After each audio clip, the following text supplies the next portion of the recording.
Good afternoon and welcome back to the Supreme Court of the United Kingdom. We are hearing the appeal in Matthew and others and Sedman and others, and we are currently hearing the submissions on behalf of the respondents from Ms. Dixon. Thank you. Before the short adjournment, Lord Burrows posed a question to me.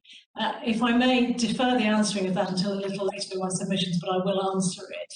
It falls more naturally into my second heading, which was, if the cause of action is occurring on the 3rd of June, is there a general rule and should it be applied in this case? So I will address that point, but in that context, if I may.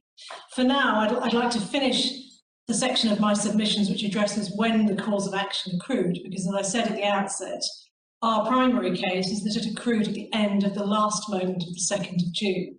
Now, we ended before the short adjournment looking at Gelmini and its 3 different case reports.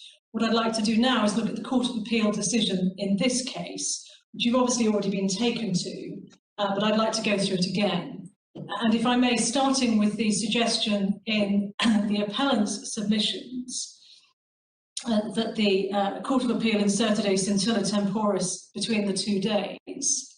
I'd like to show that that was not how I see the Court of Appeal analysed the situation, and instead they asked themselves the different, and I say the correct question. So if we can go to page 41 of your hearing bundle, which is the first occasion that the Court of Appeal judgment is included. And this is the decision of Mr. Justice, or the judgment of Justice Owing. And he starts by posing himself a question, which he says he hasn't found it easy to decide. Did the relevant cause of action arise at midnight, or just after the midnight deadline expired, and therefore during the next day? Ms. Dixon, which paragraph are you reading from? 14, I'm so sorry, 14. 14. I'm going to be electronic page 144. No? No, 41. I'm on page, I think it's in the bundle twice. I regret to say, I think Mr. Cousins and I are looking at different versions. I'm on page 41. I can try with Mr. Broomfield's assistance to translate quickly to the other page reference if that would help. That's fine. No, I have it at page 41. Thank you. So I'm going to focus for now on paragraphs 14 and 16 of Lord Justice Owing's judgment. And so, as I say, he starts off with paragraph 14 by saying, did the relevant cause of action arise at midnight or just after the midnight deadline expired and therefore during the next day? Well, there's no difficulty with what just after midnight means. That must be the 3rd of June. And we say, for reasons I've already given, that it's wrong to attribute the cause of action to after the 3rd of June. And that is also his finding. He asks himself the question, does the cause of action arise on the 3rd of June? Because I'm quite happy to accept it's not an intellectually satisfactory outcome, but if that is the only question he needs to answer, one doesn't need to worry when it does arise, if you've decided it doesn't arise on the 3rd of June. Because if it doesn't arise on the 3rd of June, we don't have to worry about general rules, exclusionary rules, or anything else. This claim is simply out of time.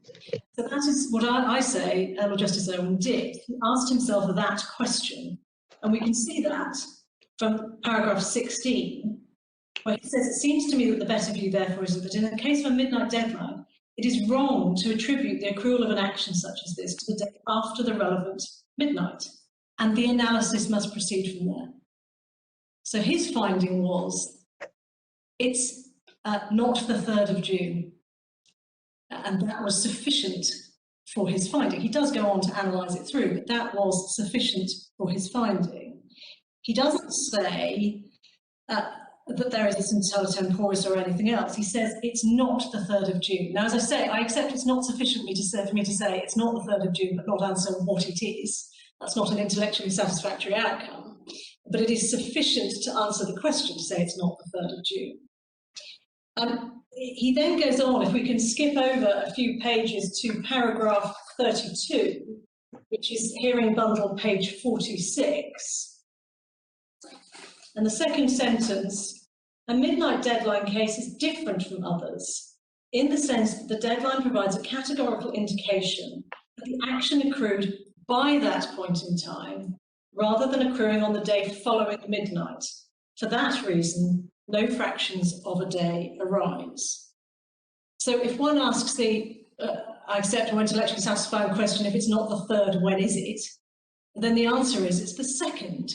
And it's the second because the action accrued by that point in time rather than on the day following midnight. He is not imposing a scintilla temporis.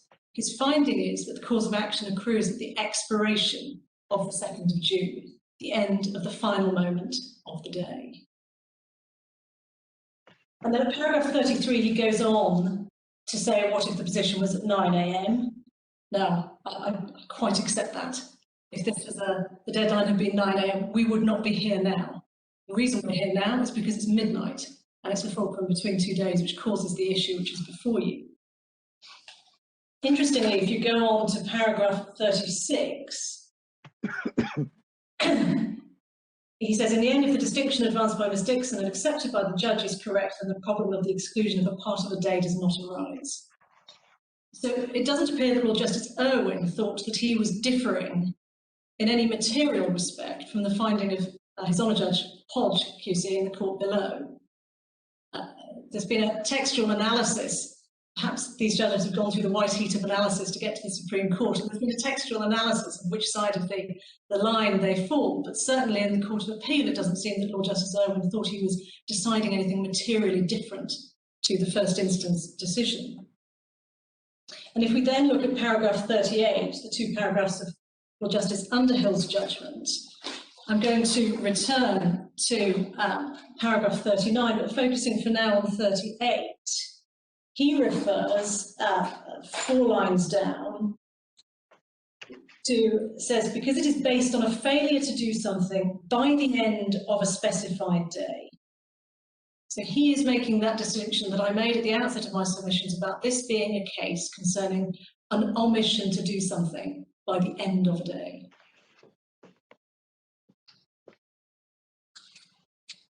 And then he goes on to analyse Gelmini, and he says that even without the benefit of Dodds and Walker, I would not have accepted that in such a case there is even a nano moment after midnight when the cause of action is not in being. And he goes on, the cause of action arises at, not after midnight.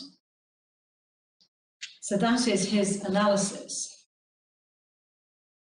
And then if we can look at the first instance decision of His Honour Judge Hodge, an extemporary judgment in the Manchester High Court given a couple of years ago, we can see again that this decision echoes that made in the Gelmini case in terms of there being no difficulty as to outcome, but occasionally a difficulty in some language.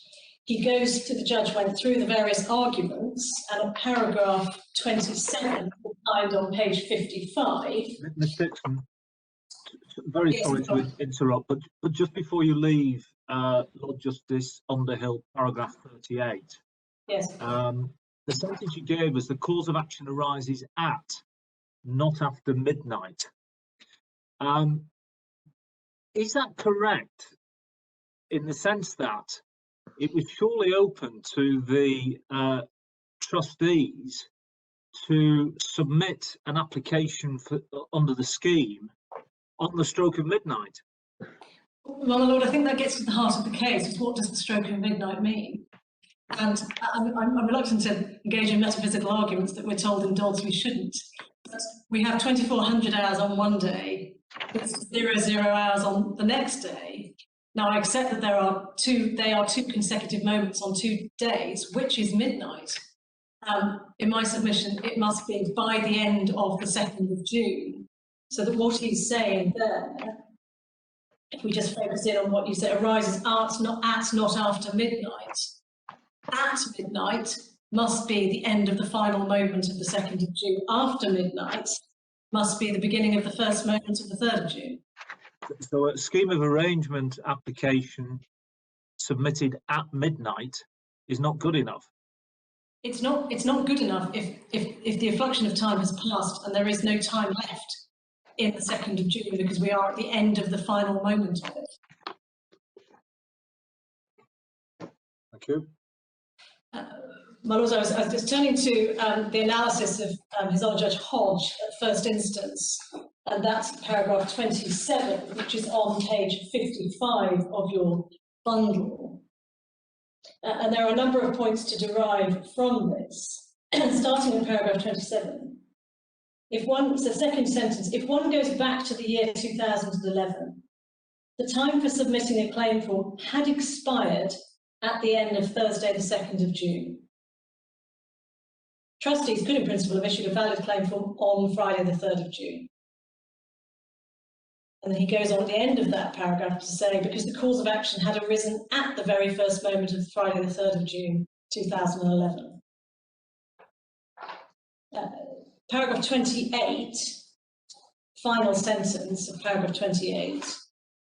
But if the cause of action accrues at the very first moment of that day, then he does have the full 6 years, even if you, and I think there's a typographical error here, I think it should be include that day from the computation. I should add, this is an extemporary judgment, and neither Mr. McNaught nor myself have given it in draft to correct any errors, but it seems to me there must be an error there.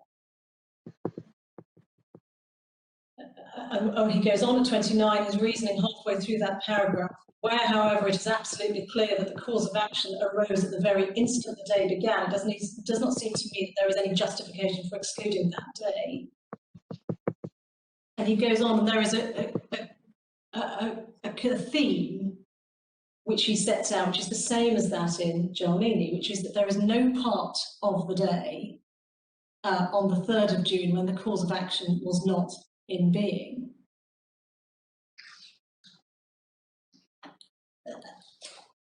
And those are the points that I take from that. Now, if I can just wrap up my submissions on this first half, this first issue that I'm addressing. My primary submission is that we don't actually need to engage in the metaphysical argument of whether the cause of action accrued on the 2nd of June. The only question which matters is the one that Lord Justice Irwin asked, which is it the 3rd of June? Because if it isn't the 3rd of June, then none of the rest of it matters, because we don't have to exclude the day on any submissions. But I accept that that is intellectually an unsatisfying result. So if I'm required to give it a date, I say it is the end of the last moment of the 2nd of June. That was the day on which the claim in the welcome scheme had to be made. And crucially, by any moment on the 3rd of June, it was too late. So any cause of action must have accrued by the 3rd of June. And logically, if there is no moment in time between 2 days, that has to be on the 2nd of June. And as I say, when on that day must be the end of the last moment of that day.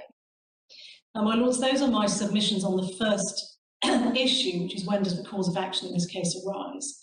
I now turn to the second issue, which arises if you're not with me on my cause of action submissions and you find instead that the cause of action did arise on the 3rd of June. And the point we say you then have to decide is whether, in the circumstances of this case, and I do emphasise that, the 3rd of June should be excluded from the computation of the limitation period.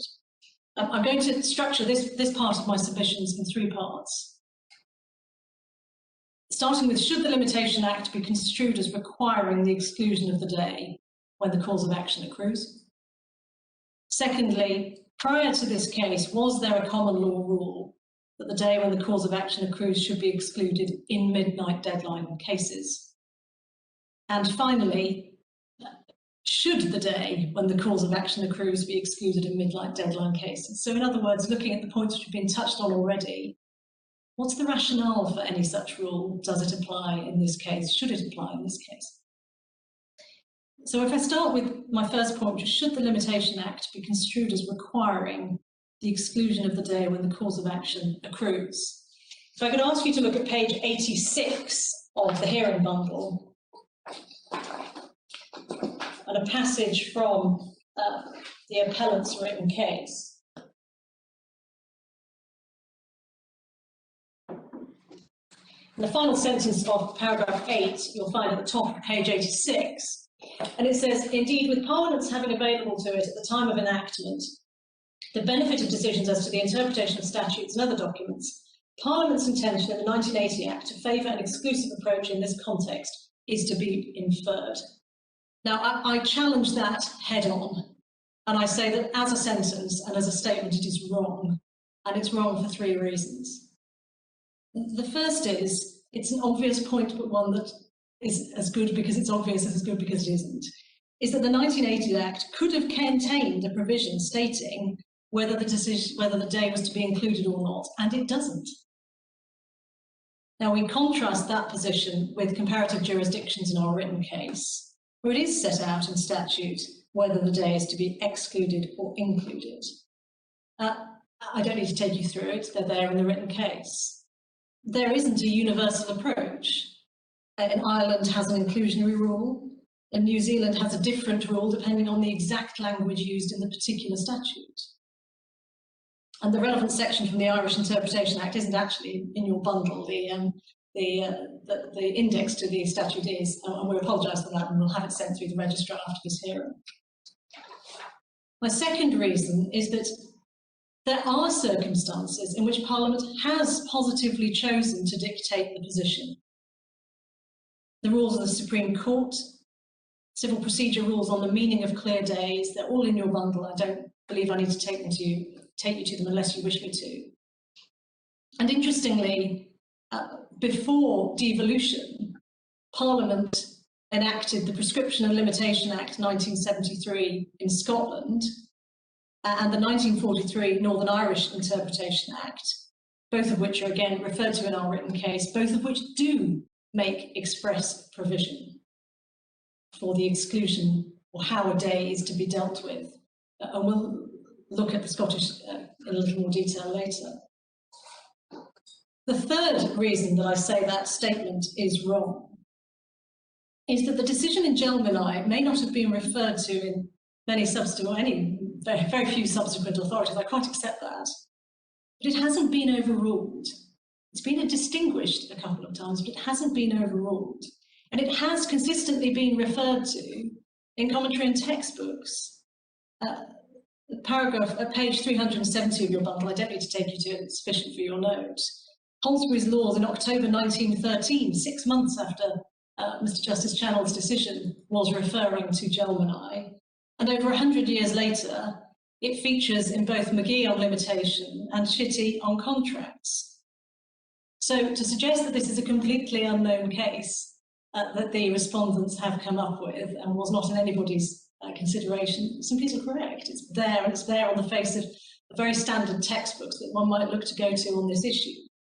So in our submission, this court cannot accept the appellant's invitation to find that Parliament's intention was to favour an exclusive approach. On the contrary, all that this court can find, we say, is that Parliament has not dictated whether the day when the cause of action accrued should be included or excluded, and consequently it's for the common law to fill that gap.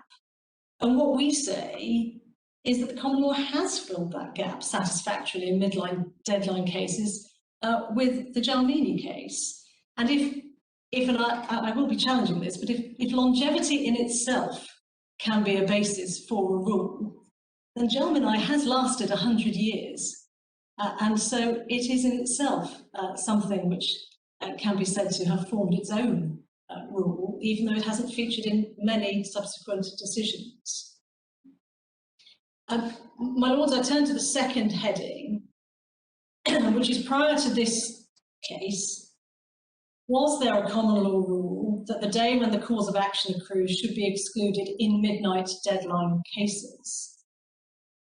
Now, much of the appellant's written case is taken up with establishing the existence of a general exclusionary rule and seeking to show that Gelmini is at odds with that. Now, two points flow from that. Firstly, we don't accept the premise that there is an all-encompassing general exclusionary rule. And we also don't accept that Gelmini was at odds with any cases decided before it or has been overruled in any cases decided since it. It has been distinguished, but it's been distinguished on grounds which are apparent when one looks at the decisions concerned. So if I look at those historic cases, you'll be relieved to know I'm going to take you to a handful only. I think there's an area which is common ground and can again be swept away with the undergrowth, as Mr. Cousins said. That there are historic cases concerned with instruments such as leases or wills, and they fall to be construed on their own terms, save to show that there isn't an exclusionary rule irrespective of language. these add little to the analysis. The second point is that where they are concerned with statutes, the tendency, I accept, has been to adopt an exclusionary approach. But that is not universal. I don't need to take you to all of them, and I won't repeat Mr. Cousins' submissions. He's shown you a number of them, including Goldsmith, which expressed the exclusionary rule, an exclusionary rule in fairly trenchant terms. But if I could take you to two, starting with at page 254 of your bundle, it's a decision of the House of Lords in a case called Official Receiver and Liquidator of Jubilee Cotton Mills.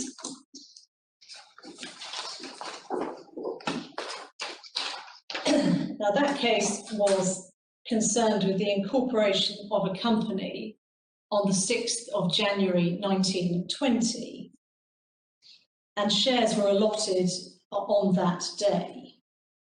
Section 16 of the Companies Consolidation Act of 1980 stated, from the date of incorporation, the subscribers of the memorandum shall be a body corporate capable of exercising all the functions of an incorporated company.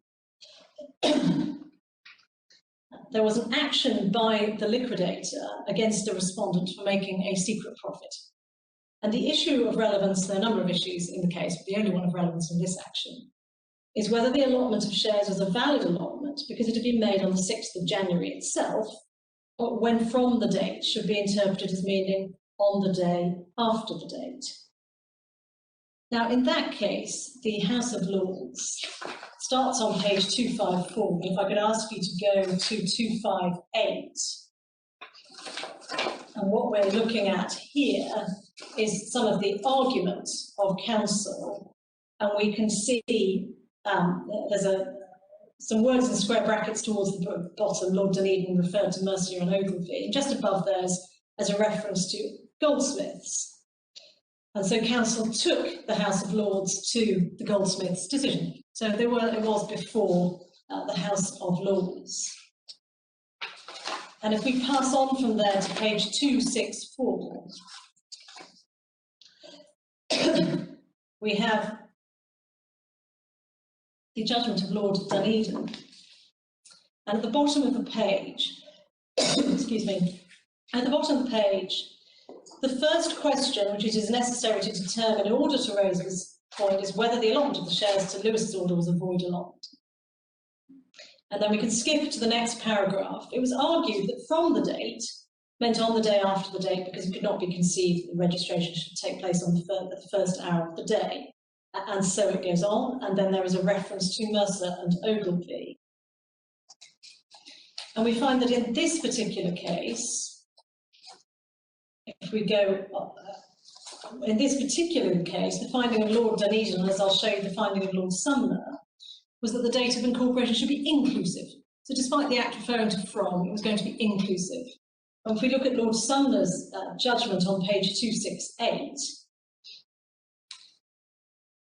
towards the bottom of the page, he starts, it is true that the section does not add an, on, and from this date, but I do not think this is necessary. And he goes on to find that it is inclusive. Now, where does that take me? It takes me to say that this rule is not of universal application. And I can make that good as well in a case that Mr. McNaull took you through, the case of Trow and Indy Coop, which starts at page 704.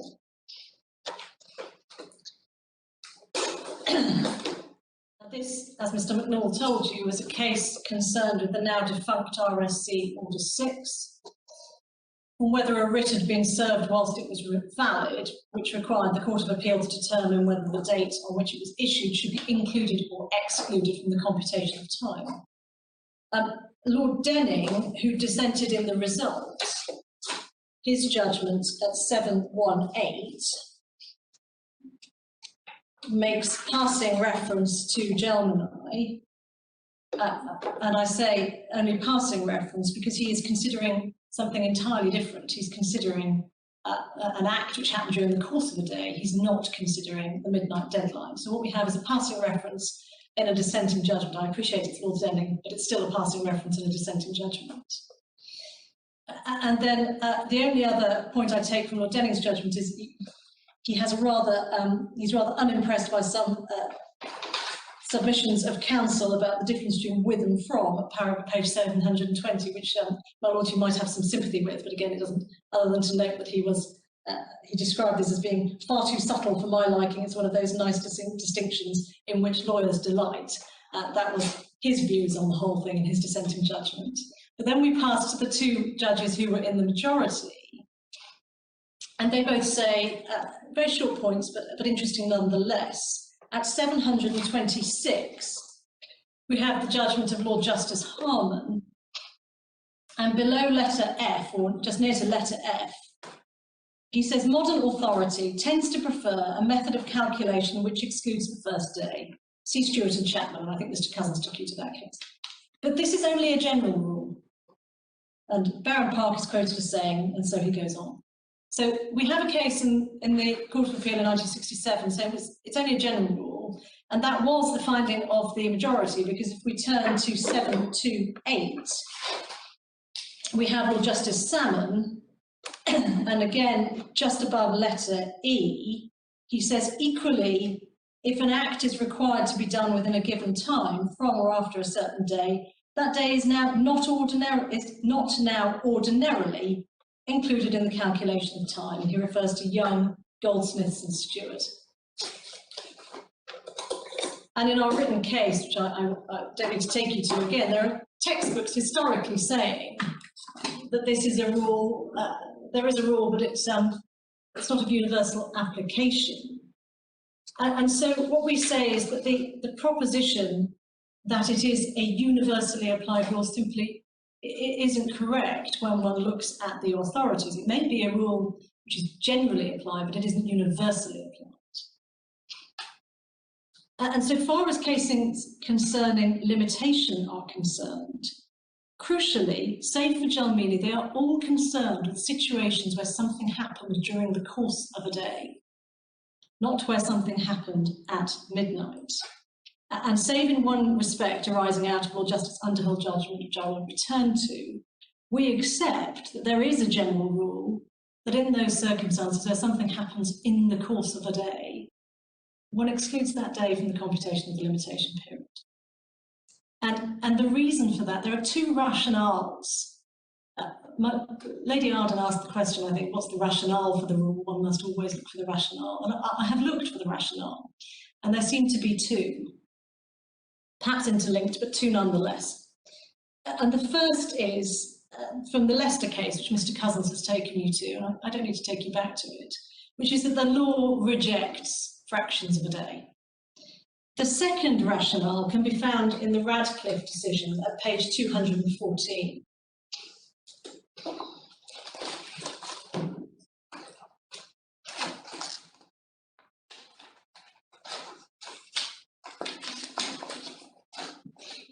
And if it starts at 214, I don't need to take you through it. Just if one goes to page 216, at the bottom of the page, and it's actually a reference to Young and Higgin, but it's a point that comes up frequently during the cases.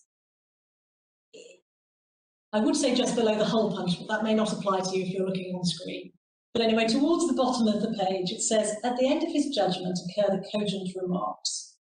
Apply the criterion which has been before suggested, reduce the time to 1 day, and then see what hardship and inconvenience must ensue if the principle I have stated is not to be adopted.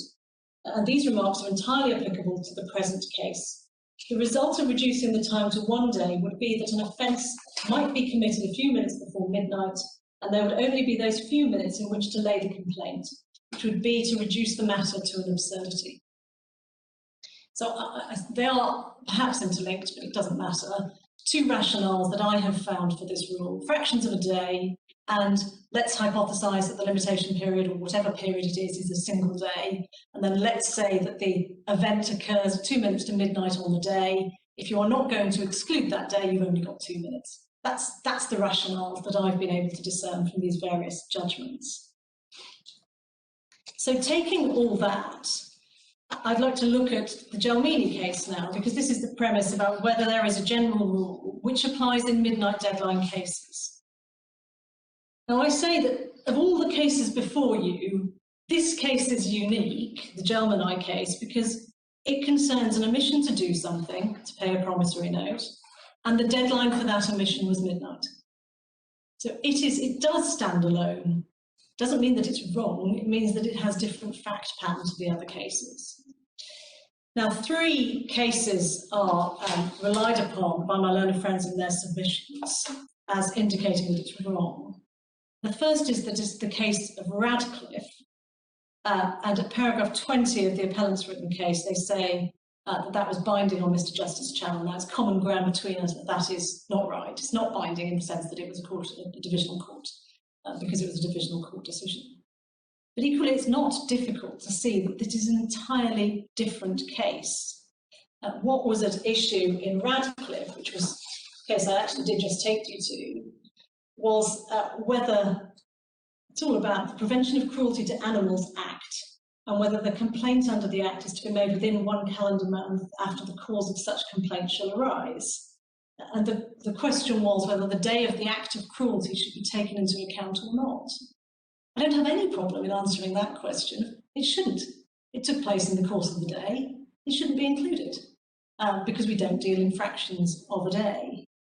So not only do I say, and we agree, it's not formally binding on Mr. Justice Channel, but it's considering a totally different fact pattern. The second case postdates Gelmini and is the case of Maron from 1961. And that starts at page 284 of your bundle.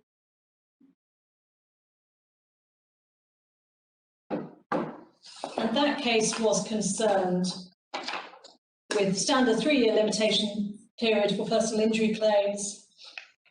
The accident occurred on the 8th of November at 1:30 p.m. and the writ was issued at 8 on the 8th of November. Sorry, let me get those facts right. The 8th of November 1954 was the accident. The 8th of November 1957 was the date of the writ. And the issue was the day of the accident to be excluded from the computation. Now, again, the answer to that is not a difficult one. It was of some surprise it was argued, but it's not a difficult answer. It doesn't undermine my submissions that it was answered in the way that it was. The defendant's argument is at page 285. So over the page, H.C. Scott for the defendants. And he argued, obviously being for the defendants, that the day of the accident should be included. He cited Radcliffe, and then in his the third paragraph, which recites his arguments, he cites Gelmini in support of his position. But what I quite accept he was doing is he was trying to extend Gelmini. He was trying to extend Gelmini to say that the day of the cause of action falls to be included in all cases, irrespective of fact pattern, irrespective of time of day. Now, with all due respect to H.C. Scott, I don't support that submission. Gelmini is confined to midnight deadline cases. It isn't of universal application, and he was trying to make it so. We then have G.F.P. Mason for the plaintiff, and he says that the general rule in cases, and he goes on, is to say that it should be excluded. And so far as Gelmini is concerned, we see at the concluding paragraph reciting his argument on page 286, he says it was a case in contract and the cause of action was complete at the beginning of the first day and an action could have been brought on that day. The cause of action may not occur until late in the day. And he ends by saying, therefore Gelmini should be distinguished and the reasoning of the court in Radcliffe applies. I don't disagree with any of that. And we can say, so when the appellant's case said that express approval of Maron carried with it a disapproval of Gelmini, sorry, express approval of Radcliffe carried with it express disapproval of Gelmini. Oh, I'm so sorry, not ourselves.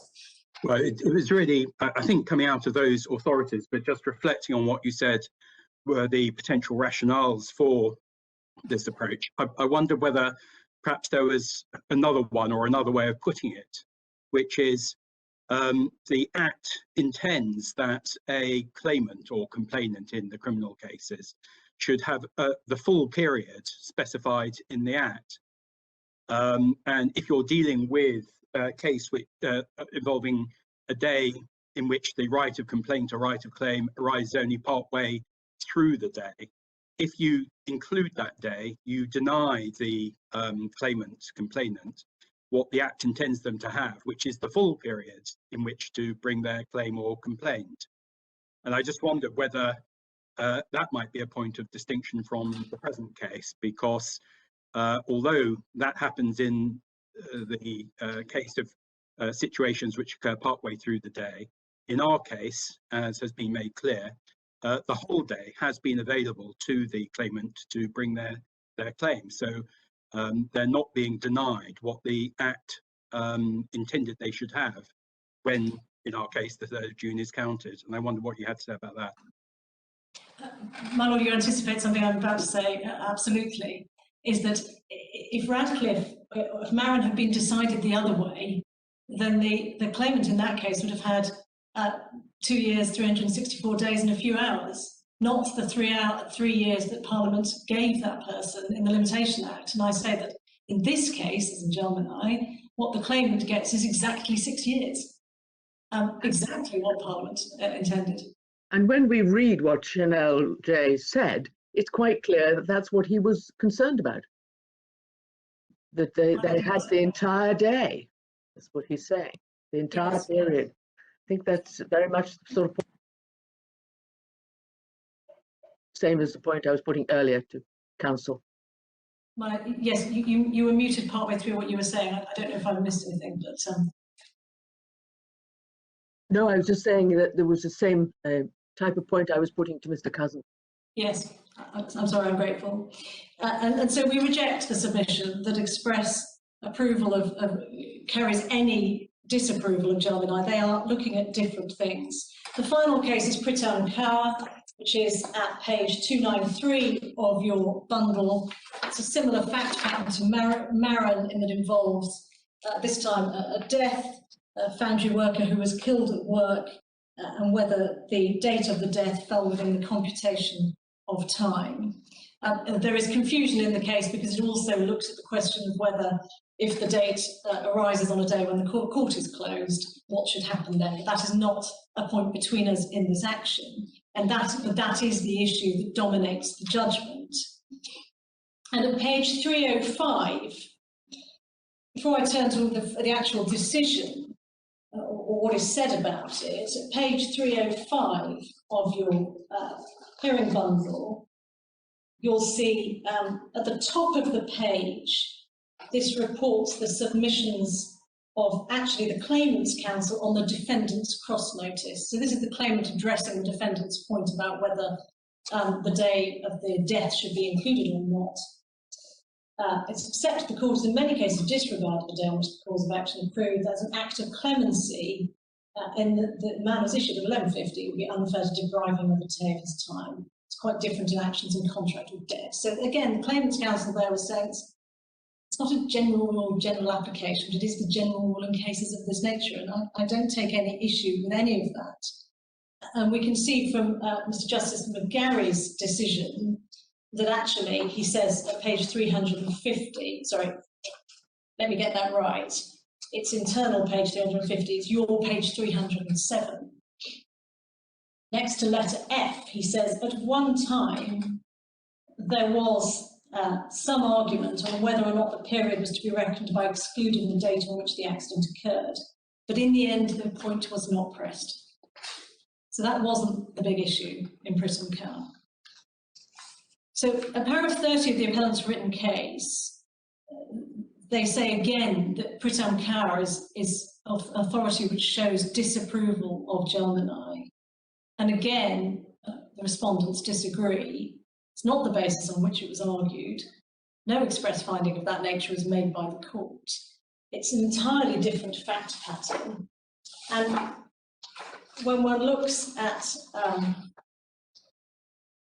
the headnote gets it right at page 294. It simply says, Gelmanai, not followed. Well, it wasn't followed because it's a different case on different facts. So we say that there is nothing in the authorities which precedes it and was binding on Gelmanai, or postdates it and considers Gelmanai, which either overrules it or does anything other than distinguish it on the facts, so that it stands. And so I turn to my final heading of these submissions, which is, should the day when the cause of action accrues be excluded in midnight deadline cases? So on this hypothesis, you have found that the cause of action accrues on the 3rd of June. Now, Mr. Cousins was pressed this morning as to when he said it accrued on the 3rd of June. And my understanding of his position is that he accepts that it accrues at the start of the very first moment of the 3rd of June. I have an alternative submission based on what Lord Justice Underhill said, which I'll come to at the very end. But what I'm addressing now is that hypothesis, that you find that the cause of action accrued at the start of the first moment of the 3rd of June. And against that background, I then turn to look at the rationales for this rule and also the point raised by my Lord Burrows. So we start with the fraction of a day point, and you all have this point already, but I'll just make it good. The fraction of a day argument doesn't arise because there is no fraction of a day. The whole of the day is available. For the same reason, the single day limitation period rationale doesn't apply because the claimants in this case would get exactly that. They'd get a day. And as I'll show you on the appellant's case, they get 2 days, but they certainly get their day. The third is the Limitation Act. What we do know is that Parliament gave claimants 6 years. On the appellant's analysis, they get 6 years and a day. That is a material period of time. A day is a material period of time. We're all experienced enough limitation cases to know that an inch is as good as a mile in limitation cases. You're either in or you're out. And 6 years is 6 years. 6 years and a day is a different time period. So on our analysis, they get exactly 6 years, exactly what Parliament required. And this is where, if I may, I'd like to address Lord Burrows' point that he put to me this morning. And I think if I may be summarising it incorrectly, and no doubt I'll be corrected if I am, but I think it was effectively, if we are on the fulcrum between 2 days, and we are at a point where there is some uncertainty, then why should we not give the benefit of the doubt to the claimant effectively? Because if the claimant is out of time, it is to shut the claimant out by a procedural bar of limitation. And my answer to that would be this. That only arises if there is confusion or uncertainty. And I say that there isn't in this case. We have a very precise deadline, and it gives a very precise amount of time. So I don't accept that there's any confusion to be resolved in anybody's favour. The second is allied to a point I've already made. Nothing is being taken away from the claimant. The claimant is not being afforded the indulgence of a further day. The claimant is getting exactly what Parliament intended them to have. And finally, if there is any prejudice either way to a claimant if there is any uncertainty, and to a defendant for having an extended period of time, that is resolved by Gelmanai, which says that when a cause of action accrues at the very end of a midnight deadline, that's the cut-off point. And we can see the absurdity of the finding, or my submission, the absurdity of finding any other way. Because if this appeal is allowed, then the practical effect would be that time doesn't start running until the 4th of June, beginning of the 4th of June, in circumstances where the deadline which the defendants failed to comply with was on the 2nd of June. And I appreciate it's not the most sound of arguments, but that just doesn't sound right. And we can see that from a decision called Miles and Lippman and Co's trustee, where that has already been grappled with. You'll find that at page 218 of your bundle.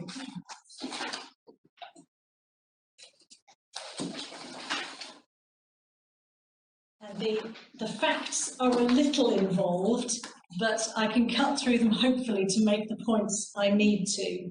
At the bottom of page 219, you have a variety of sections from the Bankruptcy Act of 1856. I'll try and take you through the really material parts to make the points I wish to. Section 125 provided that on the expiration of 4 months from the date of the deliverance awarding sequestration, I may have pronounced that wrong, the trustee shall proceed to make up a state of the whole estate of the bankrupt, and within 14 days after the expiration of the said 4 months, the Commissioner shall meet and examine such state. Section 127, the trustee shall, within 8 days after the expiration of such 14 days, give notice in the Gazette, published next after the expiration of such 14 days. The facts and dates are this. 25th of January 1893, sequestration of the estates of Lippman and Co. 13th of June 1893, there was a notice in the Gazette. Now that was on the basis that the 14-day period had expired on the 9th of June. And if it had expired on the 8th of June, the notice should have been in the Gazette on the 9th of June. I am sorry, this fact pattern is not straightforward, and I appreciate that, but the point made at the end is the one I seek to make. And the issue was, on the 25th of May 1893, the period of 4 months expired. And did the 14-day period begin to run on the 26th or at midnight on the 25th of May?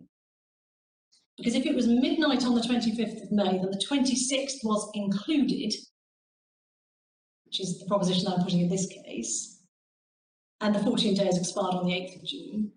But if times began to run on the 26th, so that the 26th was included, then time started running on the 27th, and 14 days expired on the 9th of June.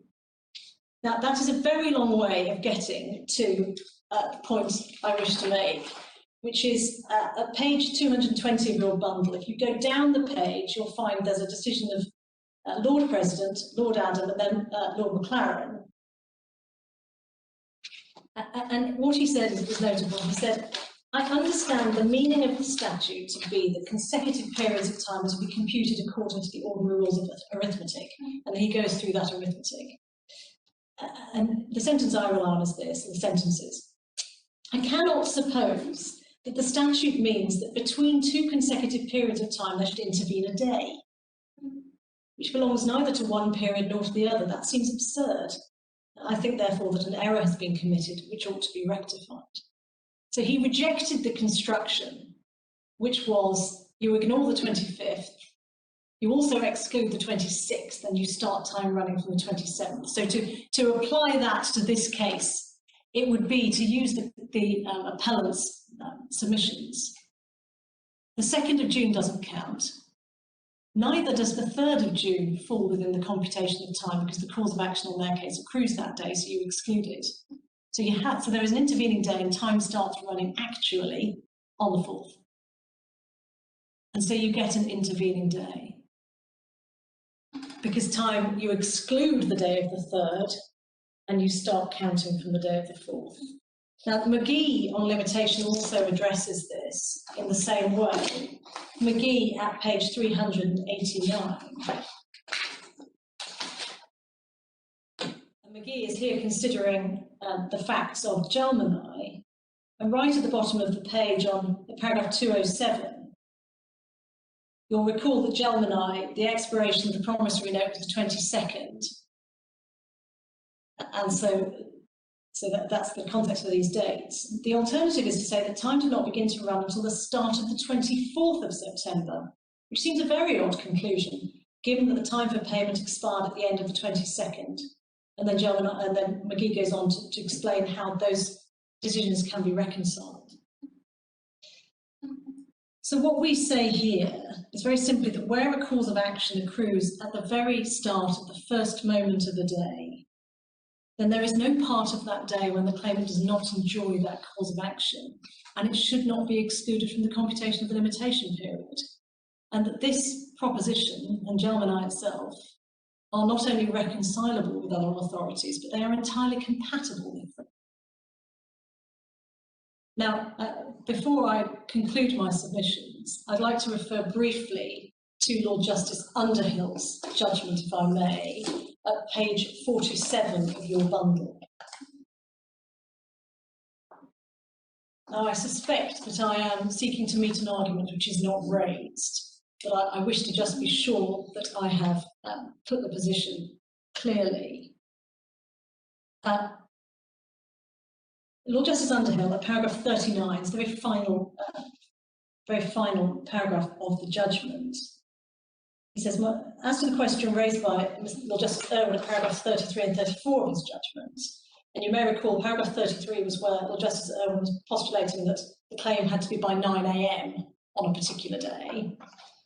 He said, my strong provisional view is that even in a case where the cause of action arises very early in the relevant day, that day falls to be excluded, because I cannot see a rational basis on which to distinguish between fractions of a day that are not sufficiently big to count. And then he goes on to say why it doesn't arise in this case. Now, let me be clear. If and to the extent that Lord Justice Underhill was saying that if the deadline was 9 AM, he would still include the day, I don't seek to support that. But I don't think that that's what he is saying. I think what he is saying needs to be seen in the context of the appellant's submission in the Court of Appeal, which was reflected in paragraph 14 of the judgment on page 41. And you'll see from the final sentence of that paragraph, Lord Justice Irwin recalls, if it is accepted that such a claim accrues after midnight, even by a very short time, described in the hearing before us as a nano moment, then is there a logical reason why it should be distinguished? So the argument in the Court of Appeal, one of the arguments is there's a nano moment within the 3rd of June when the cause of action arose. Now, I don't understand that to be the appellant's case now.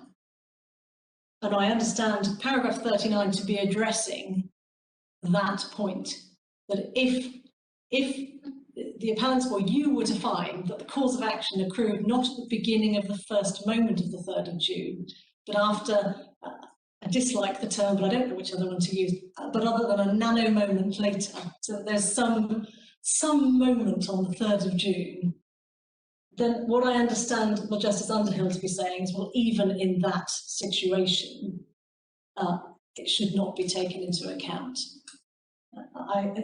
The rationale for that must be that scintilla temporis or a nano moment or whatever you want to call it is too small to be taken into account by the court. But as I say, I don't understand that to be the appellant's case.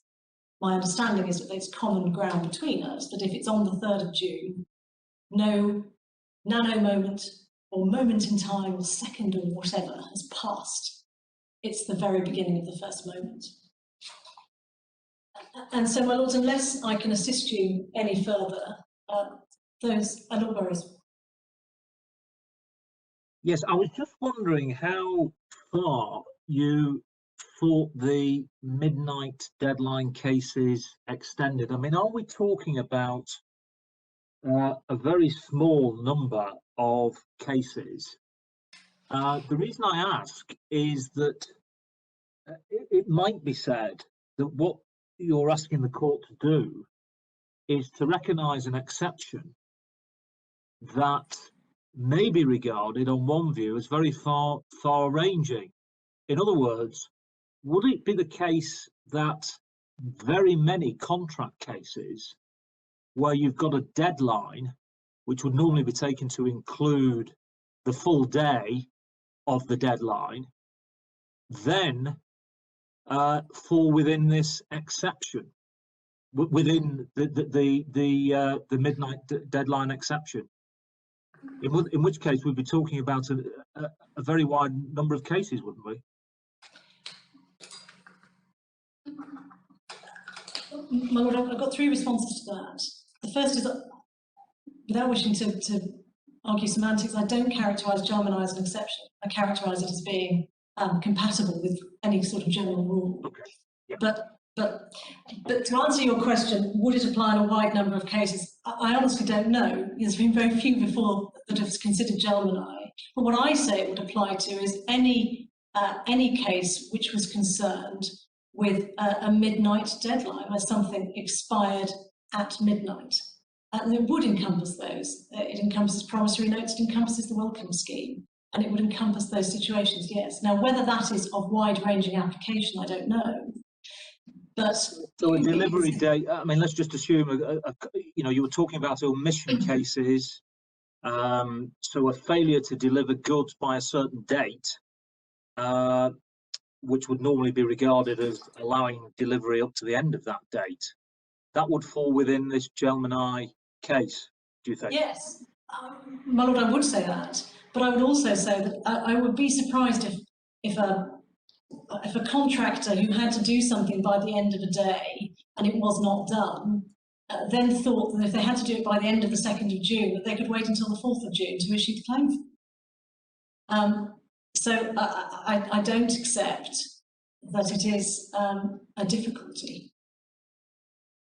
Can I also just follow up from that with the submissions made by Mr. McNall? I mean, in effect, if we are recognising this rule, are we out of line with almost every jurisdiction, or can you give me any jurisdiction in which this midnight deadline has been applied, other than what you're saying is this jurisdiction? Scotland, if I may. If I could ask you to look at our written case. And if you look at our written case, it's on page 132, paragraphs 47 to 49. It's the Prescription and Limitation Act of 1973. And that Act provides, in the computation of the prescriptive period for purposes of any provision of this part of the Act, if the commencement of the prescriptive period would, apart from this paragraph, fall at a time and any day other than the beginning of that day, the period should be deemed to have commenced at the beginning of the next following day. And so we have not found a case that considers it, but we set out in our written case the treatment that the author of Prescription and Limitation gives to that phraseology. So that is one example. As I've said, New Zealand deals with matters by reference to, if you look at paragraph 55 of our case, they have specific rules for, depending on what exactly the terminology used is, whether it's going to be inclusive or exclusive. So, no, I don't accept that it would be out of line, and particularly not in circumstances where those jurisdictions have deliberately chosen to legislate, and this jurisdiction hasn't. Thank you. My lord. Of whether it is the 2nd or 3rd of June, I suppose, is highlighted by the legislation in Northern Ireland, because the date of the cause of action accruing is included. And so that would mean that you would include the 2nd of June, the whole of the 2nd of June, in the computation. When I'm so sorry for interrupting. In Northern Ireland, excludes is the air which includes. Yes. Yes. But yes, so on that, on my analysis, that the whole of the 2nd of June would be included. Yes, and that would be a little bit unfair on somebody who hadn't got a cause of action until midnight on the 2nd of June. I was just thinking in terms of what the impact of our decision would be on another territory in the United Kingdom. No, I see that, but we say that the 2nd of June is when the cause of action arose. It falls to be excluded. What doesn't fall to be excluded is the following day. Thank you. I don't think there are any other submissions. My Lady Arden has a hand up. I just wanted to put a point which may go some way to showing that the proposition you're advocating is not necessarily unfair. There are many instances in public law where if a party is served with an official document, the party has to act within a given period. Let us say 6 weeks. A planning matter, you're served with a notice, you have 6 weeks to reply. That is 6 weeks terminating with midnight on the very last day of the 6 weeks. After that, you're out of time. It's not therefore a concept which is unknown to the law. It's one which is prevalent within statute law. I'm grateful. My learned junior, Mr. Broomfield, has passed me a note which responds better to Lord Burroughs' point than I think I did. He's pointed out that in a number of commercial contracts, the deadline is very often specified by both a time and a date, and not by the midnight deadline. So, whilst I have absolutely no empirical evidence to give you to say how many times it would arise, it may be that it's a concern which doesn't have huge foundation if commercial contracts do generally stipulate both time and date. Because if the time point comes within the day, and then all that I've said about it being within the day applies, not the midnight deadline. Yes, it's quite often, there's quite often specified in a commercial contract by, let's say, 5 p.m. on date such and such. So the requirement is that a document is served or something is done within working hours. That's fairly common. Quite. Just as with court orders, it's often by 4 p.m. on a particular time, a particular day. Yes. My lords, my lady, I see no other hands up. And that completes your submissions, Ms. Dixon. That completes my submissions. Thank you also very much for your succinct submissions. Thank you. Mr. Cousins.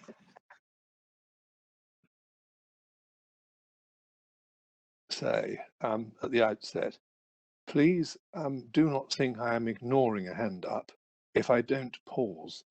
I've had an IT problem and had to switch to a laptop, an iPad, so I don't have an image of every member of the court all of the time. So it's possible I'll miss a hand. Well, if a hand is raised and you miss it, Mr. Cousins, I'll try to alert you to it. I'm very grateful. Thank you. Could I take up my reply, first of all, by dealing with the matters that my friend has just been touching upon, and that is to say, other provisions that can be made and have been made in some statutes, and we have a very good example in the Prescription and Limitation Act 1973 applicable in Scotland. Of course, it's open to any contracting party or any legislature or subordinate legislature to introduce a different period for the running of time and to say that the period prescribed is to include the day of a particular event or exclude the day of a particular event. There is nothing new or extraordinary about that. And the Limitation Act in Scotland, the 1973 statute, makes specific provision about that matter, and therefore this case does not have implications for statutes or contracts that make such specific provision. As I hope I made clear in opening this morning, what we are addressing is the long-standing rule which by a number of authorities has been applied in limitation cases or in the cases of other statutory provisions where nothing to the contrary is indicated. And that is how it's summarized by Lord Justice Matthew in the Goldsmiths case. Now, that conveniently brings me back to a case, the Jubilee Cotton Mill case, to which my friend took you a little while ago. Because our submission about the Jubilee Cotton Mill case is that it is of no assistance to the case which she advances at all, because the result in that case was achieved by applying very specific provisions of the Companies Act legislation in force early in the 20th century. You will find the case at page 254, and it's going to be necessary for me to refer you to the provisions in question because they were held critical to the determination of the outcome of that case. In short, what happened in Jubilee was that there was a dispute as to whether a transaction undertaken by a promoter was a void transaction. If it was a void transaction, he wouldn't have had a liability because the whole transaction was void. He would have been in breach of fiduciary duty if the transaction was valid. And he sought to argue that the company, in respect of which he was dealing at the relevant time, had not been incorporated. I think it was on the 6th of January in 1 year. It only became incorporated a couple of days later when a certificate was actually sealed. Now, that argument ran up against a problem. And the problem was that there were statutory provisions that dealt with the moment from which a company was deemed to have been incorporated. There were two sections that are relevant.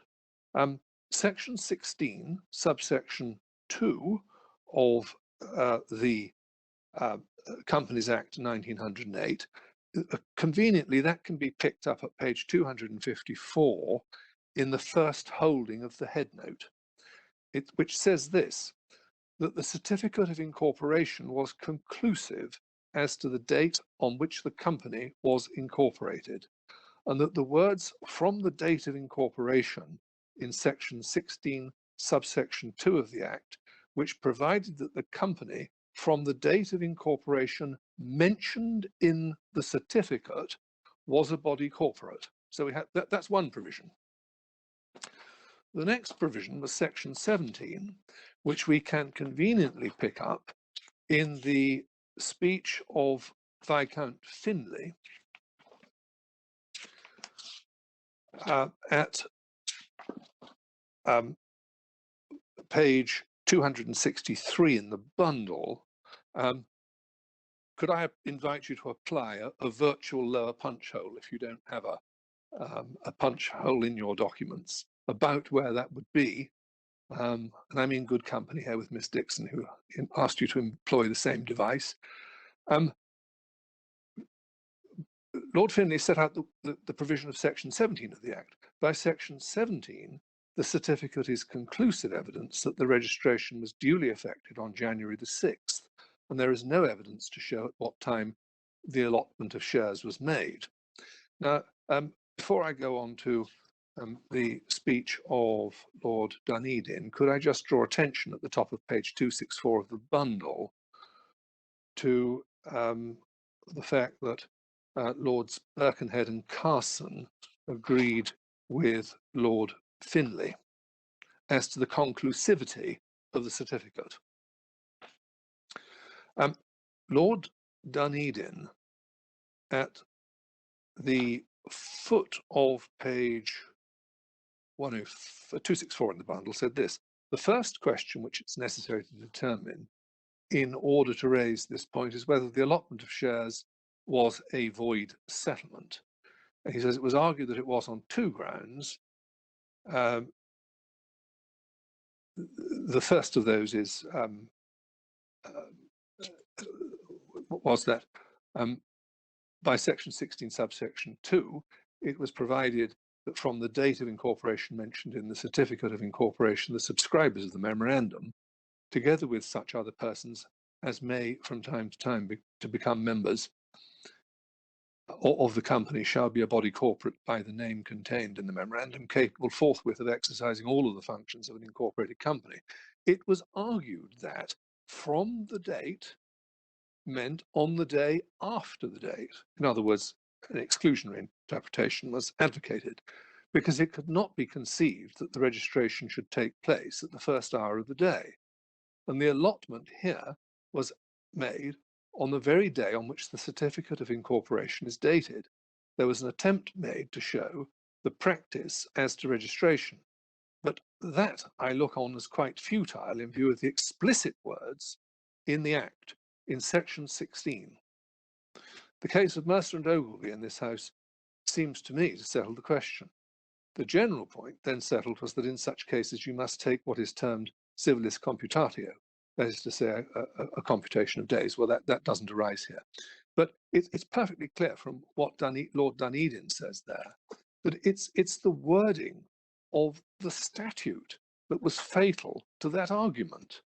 It could not be an exclusive reading when the provisions of the section said that the certificate was to be conclusive as to the date of incorporation.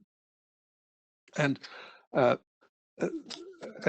similar conclusion was reached by Lord Sumner, whose speech begins at page 267. So we submit that case is far from helpful and is of no assistance at all in this case, because it depended upon particular wording. Can I now try and deal with a number of points in the same order in which my friend took them? The light switch point. My friend is suggesting that at the flick of a switch, two things can happen. The switch is turned or pushed, and the light comes on or goes off.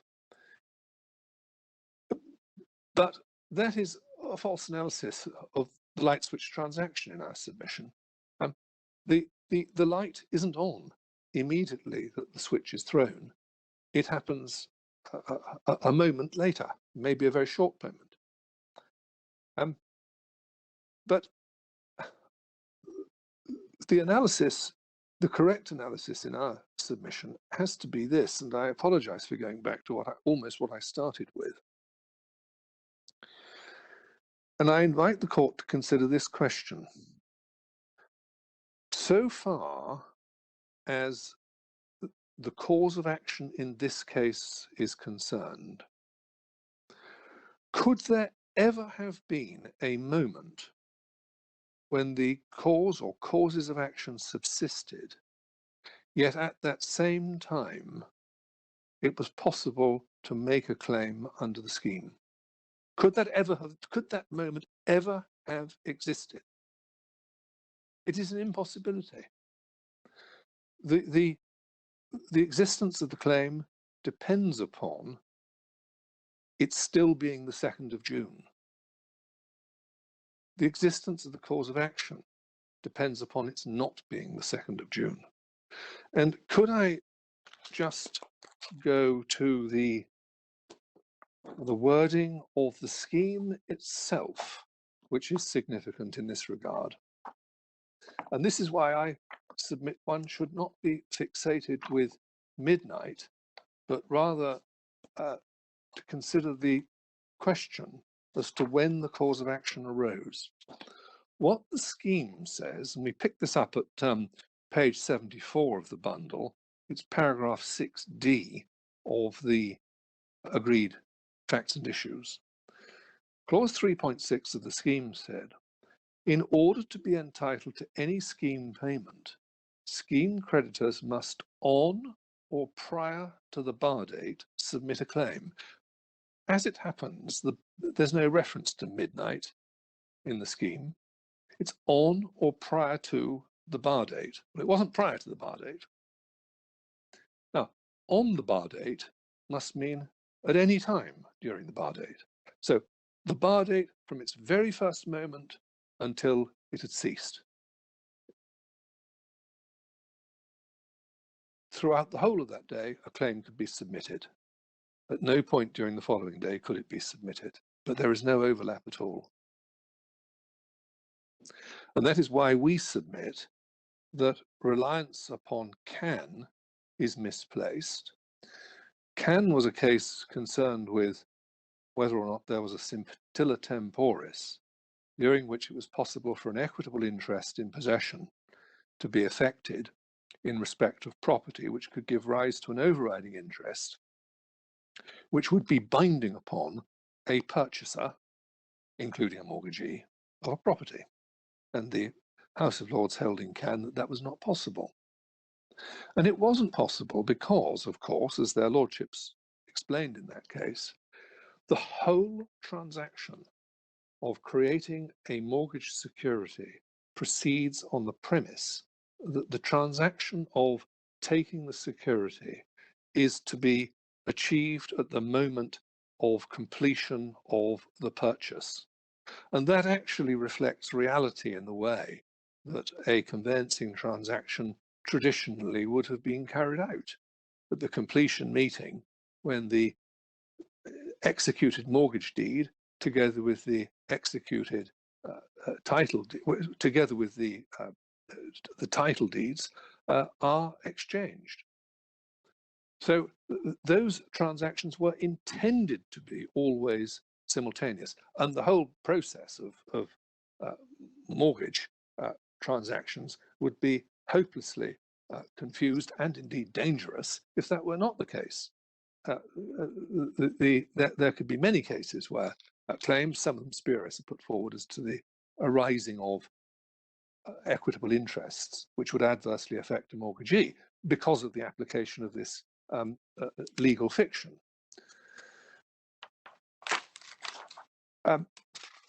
Could I deal also with the case of English and Cliff, another one of my friend's authorities? That was a case which arose in the context of the rule against perpetuities. And as Mr. Justice Warrington, as he then was, explained it, that the report is at page 244 in the bundle. This was about a trust which was to arise at the expiration of a 21-year period from the creation of the deed. If it exceeded that period, it was going to be void.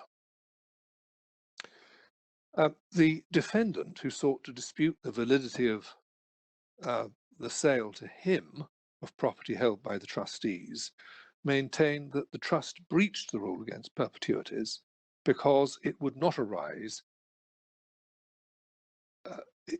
in the course of the 21-year period, because it would arise at the period's expiration. Mr. Justice Warrington rejected that argument, but he rejected it for a very specific reason.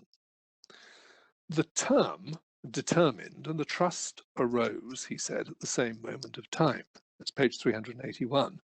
But crucially, the point which he determined, he held had already been covered by a decision of the House of Lords in a case called Cadell and Palmer. He referred to that at pages 381 to 382, where it was specifically determined that a limitation upon a trust would not be too remote if suspended, as their lordships put it, for a period of 21 years. If the court wishes to find the point, it is at the foot of page 381 in the report in English and Cliff. That case is therefore no authority for anything more than this proposition, that a trust which takes effect after 21 years, where there are no lives in being to be taken into account, is, per the decision in Cadell and Palmer, a valid trust which does not offend the rule against perpetuities, provided that it comes into effect immediately upon determination of the 21-year term. It isn't an authority for a proposition that where, any more than can is, National and can, it isn't an authority for a proposition that where two things can coexist, they must be said to coexist. But as I hope that we have demonstrated in submissions just now and earlier this morning, there is no possibility of coexistence between a cause of action and a claim under the scheme, and there never was one.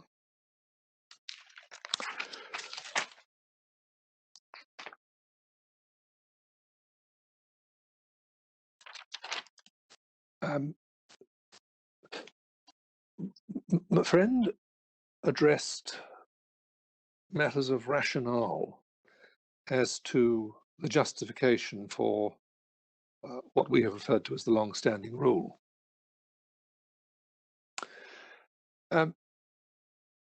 One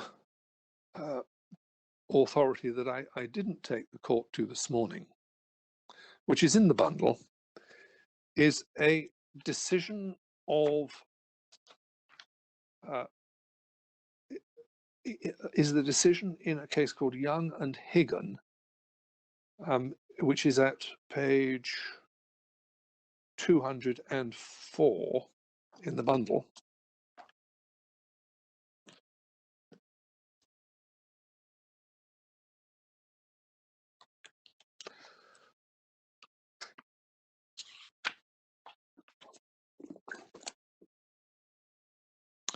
This was a decision of in the Court of Exchequer.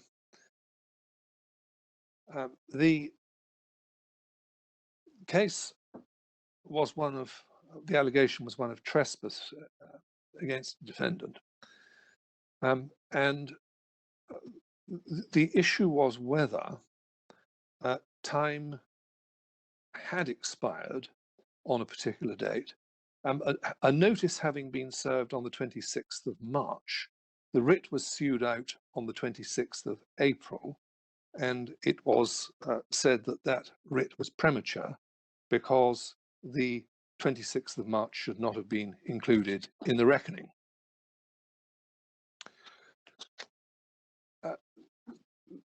Mr. Baron Park, as he then was, addressed these questions at page 205 of the bundle.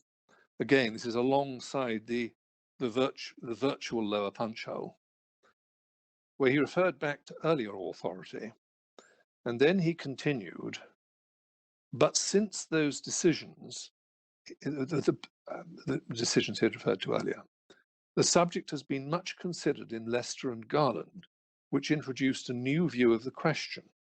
I do not say that that case is precisely in point with the present, but looking at the elaborate judgment of the Master of the Rolls, in which all the authorities are collected and commented upon, I should feel little difficulty in saying that the day in this case ought to be reckoned exclusively on the authority of that case alone. But many others have since been decided in which the principle of that case has been followed, namely that when time from a particular period is allowed to a party to do any act, the first day is to be reckoned exclusively. Now, I won't continue with the text just there because I'm simply going back over the long-standing rule. The justification in part for the rule is offered by the learned Baron at the top of page 47, at the end of the first paragraph, which indeed it's the very last sentence in the learned Baron's judgment. He said this: apply the criterion which has been before suggested. Reduce the time to 1 day, and then see what hardship and inconvenience must ensue if the principle I have stated is not to be adopted. The other members of the court, Mr. Baron Alderson, Mr. Baron Rolfe, delivered concurring judgments.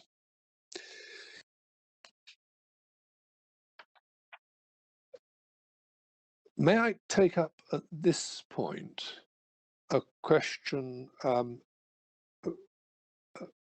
raised by Lord Burrows about the issue as to whether or not, since this is a limitation statute and is a statute which deprives a party of a claim, any doubt in construction ought to be resolved against the defendant. There is actually some Australian authority which deals with that. it's in the case of Siegel and Young, which is actually an authority put in by my friends. If I may just give you the reference, and then I'll take you to just a couple of paragraphs in the judgment of the court. Siegel and Young is at page 502.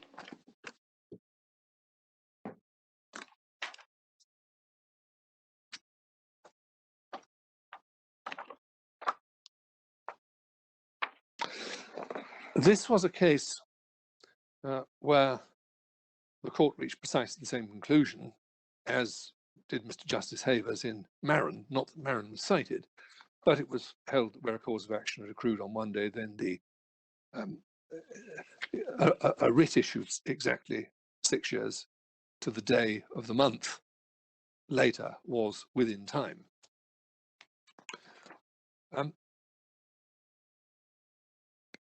Paragraph 507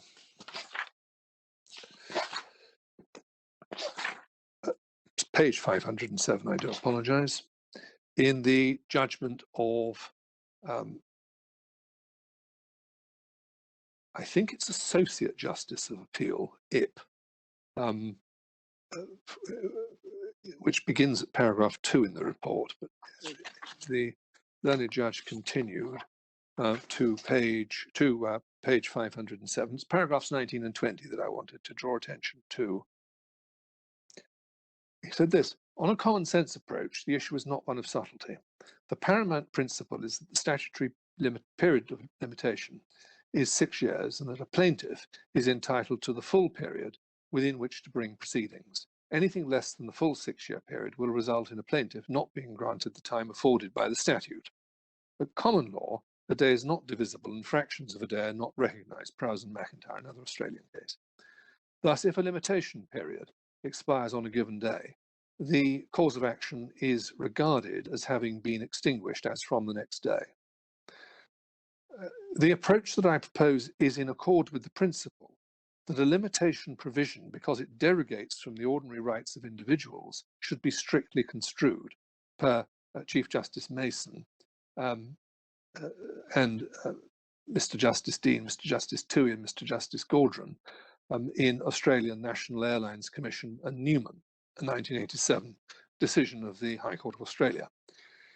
In accordance with this principle, where ambiguity exists, limitation statutes are construed favourably to plaintiffs.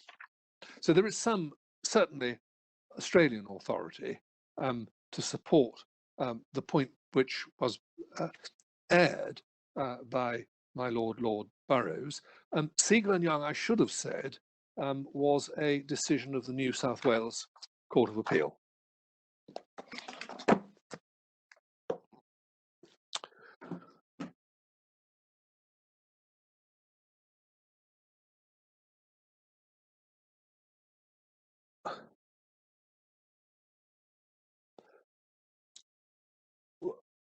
A question posed by a friend in the course of her submissions this afternoon was whether there was any justification for excluding the 2nd of June. Should that be the rule? In our submission, once it is decided, if it is decided, that a cause of action accrued on the 3rd of June, then it would necessarily involve a departure from authority going back at least to Mercer and Ogilvy in order for the court to reach the conclusion for which he advocates. I do draw attention to the fact that there is no invitation to this court that has been extended to depart from a decision of the House of Lords. And I'm not sure that I understand my friend to be making any such submission today. No So- such submission was made, Mr. Cousins. No. I think you're setting up an Aunt Sally in that regard. Well, There is no such submission. The case you have to meet is that there is no absolute rule. It is only a general rule, and there can be circumstances where the general rule is not applied. yes. Well, But I must alert you to the fact you've only got 3 more minutes in your allotted time. my lord, I'm grateful for the reminder. If I may, I will just flick through the last couple of pages of my notes to see if there's anything else that I need to raise. My lord, I don't think there is. So Yes. we finish within the time. Well, Mr. Cousins, I'm most grateful to you. Miss Dixon, we've been referred to a couple of cases in reply that I don't think you've had an opportunity to comment on. Is there anything you wish to say, or given that you were familiar with the cases, can we proceed on the basis that you're content that we shut down the proceedings now? I can't hear you, I'm afraid. We may have the same problem.